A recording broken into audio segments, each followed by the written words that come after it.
sobre a minha visão dos acontecimentos. Esse conflito que vem acontecendo entre Hezbollah e Israel, ou entre Líbano, né, e Israel, ele tem um poder muito maior para escalar para uma guerra regional generalizada no Oriente Médio, talvez até dentro de um contexto tão globalizado, para uma coisa até mesmo global. Quando a gente fala do Hezbollah, o Hezbollah ele é um grupo muito mais forte, muito mais poderoso que o Hamas. O Hezbollah ele vai surgir como uma milícia, um grupo atuante, principalmente ali pós a Guerra Civil do Líbano, ou como Israel coloca também, né, a Operação Paz na Galileia, em que houve uma invasão de Israel no sul do Líbano e algumas milícias ali resistiram a essa ofensiva, a essa invasão de Israel. Uma dessas milícias que surgiram com a bandeira e que até hoje existe, que é a destruição do Estado de Israel, é o Hezbollah. O Hezbollah, então, ele foi se fortalecendo, foi se militarizando. Hoje é um grupo que conta, depende dos relatos aí, né? Mas o Hezbollah fala em mais de 100 mil combatentes que se organizou de maneira muito significativa no sul do país. Então, hoje, é uma milícia, é um grupo armado que se estabelece principalmente no sul do Líbano. Conta, inclusive, com cadeiras no parlamento libanês. Até nas últimas eleições eles perderam um pouco a representatividade depois dos conflitos de 2019, enfim, mas ainda é um grupo super importante ali, xiita, que representa, até não é uma coincidência de datas, a Revolução Xiita Islâmica Iraniana aconteceu em 79, o Hezbollah vai se estabelecer pouco tempo depois no sul do Líbano. Então, guardadas as devidas proporções, é como se fosse um representante do Irã no sul do Líbano que atua querendo a destruição do Estado de Israel. Grande parte dos países, principalmente da comunidade ocidental, o reconhece como um grupo terrorista, embora seja visto como um grupo legítimo por grande parte da sociedade libanesa, até mesmo pela política do país. A gente teve em 2006 um conflito muito grave entre Israel e Líbano. E dentro desse momento, para fazer uma espécie de um cessar-fogo, estabelecimento de uma pausa, pelo menos, nos conflitos, a gente teve uma resolução 1701, que foi estabelecida pela ONU, criando alguns limites locais na fronteira norte de Israel e sul do Líbano. Até hoje é um pouco questionável essas questões, né?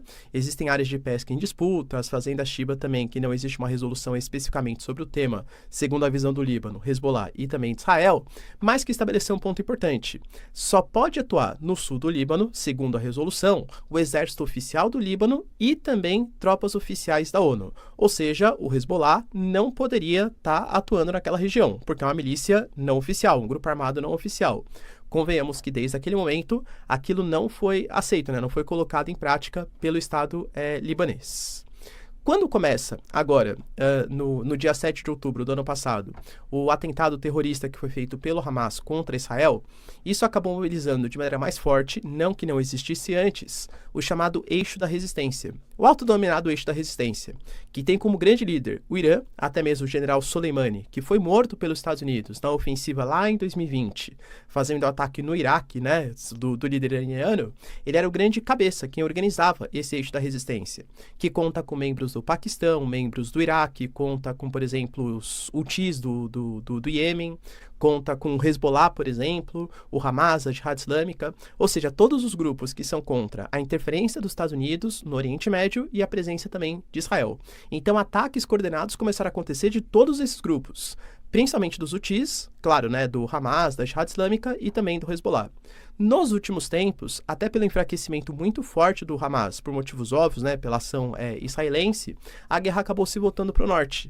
Tanto que a gente teve, por exemplo, ataques do Hezbollah que causaram, segundo as informações de Israel, tá, quase 60 mil deslocados do norte do país, e também há conflitos muito graves mais recentes, com Israel fazendo ataques também contra posições no sul do Líbano.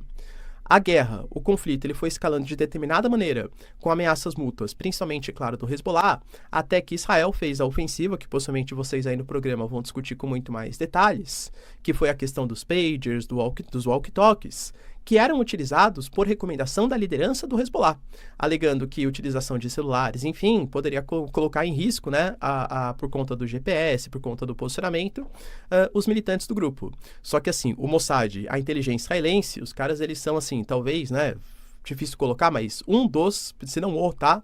Um dos melhores do mundo. E aí, o ataque, ele acabou escalonando e a gente já tinha tido palavras do Yoav Galan, por exemplo, responsável pela defesa de Israel, que a guerra estava se deslocando para o norte, estava crescendo no norte do país. O que se estabelece, eu quero até deixar também como motivador da discussão para vocês, por mais que tenha, né, sido um ataque contra lideranças, matou inclusive um importante membro que já era perseguido pelos Estados Unidos por ter tido lá na década de 80 feito um atentado contra a embaixada libanesa nos Estados Unidos, críticas severas de alguns membros da ONU, porque usou-se equipamentos civis como arma de guerra, e isso é condenado pela comunidade internacional. E também, você teve ali, né, aparentemente, o que se estabelece, segundo relatos do New York Times, é que o pager, ele soltava uma mensagenzinha, aí depois de alguns poucos segundos ele explodia. Porque, imagina, você explode de uma hora para outra. Se ele explodisse de uma hora para outra, isso poderia fazer com que o pager estivesse longe da pessoa. Mas quando toca uma mensagem, a pessoa vai ver a mensagem que chegou, aí vê, nossa, tá? E explode na mão dela. A gente não tem certeza exatamente, né, de quem eram as pessoas que estavam com aqueles pagers na mão. Eram só pessoas do Hezbollah? Eram pessoas que eram civis, por exemplo? Ou essas explosões aconteceram em mercados onde haviam civis? A gente teve, por exemplo, um desabamento de um prédio que aconteceu, segundo fontes do Hezbollah. Claro que é tudo muito parcial também, né? Mas até um desabamento do prédio. Só pessoas do Hezbollah estavam ali? Os ataques hoje que Israel está fazendo, está pegando somente também em pessoas do Hezbollah? Claro que também o Hezbollah, assim como Israel, utiliza as pessoas como escudos humanos, e seja estando bem claro, tá? Eu sou contra, acho que a presença de grupos como Hamas e o Hezbollah até mesmo impedem, eu ia falar dificultam, mas até impedem uma solução pacífica para o conflito.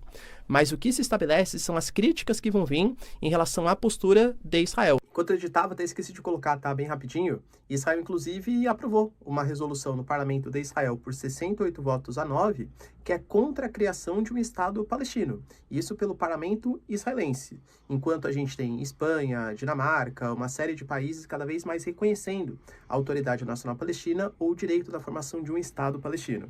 Isso também pode ser, claro, um impeditivo, um dificultador da guerra, pela atual postura israelense, aliado com figuras como Smotrich, Ben-Gvir, que são mais radicais contra os palestinos.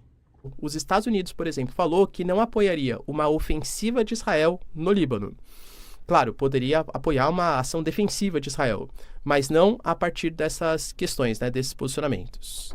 Então, quero deixar aqui para vocês, até como motivador da discussão, né, se vocês toparem, primeiro, né, se de fato Israel feriu algum direito humano, algum tipo de convenção internacional, e quais poderão ser as possíveis consequências desse ferimento do direito internacional, e também a discussão sobre o que pode escalar essa guerra, porque a gente está falando de novo de um grupo que é muito poderoso, um grupo que é reconhecido internacionalmente, que é reconhecido pelo Líbano, inclusive, o próprio primeiro-ministro do Líbano, ele já falou, por exemplo, que Israel está querendo fazer uma política de extermínio da população, não só de membros do Hezbollah, mas também do Líbano, assim como fez com Hamas.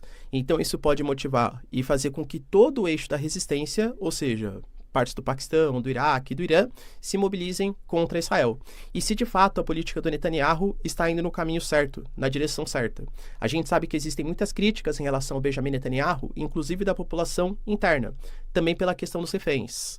Vazou, né, algumas discussões ali, até do Galã, que é o responsável pela defesa em relação ao Benjamin Netanyahu, porque o Netanyahu, ele estava dando mais importância para a conquista, por exemplo, do corredor Filadélfia entre o Egito e a faixa de Gaza, do que exatamente o resgate dos reféns. Ele estaria colocando empecilhos para uma possível resolução com Hamas. Isso, claro, segundo, né, a parte da mídia que é mais em prol da causa palestina.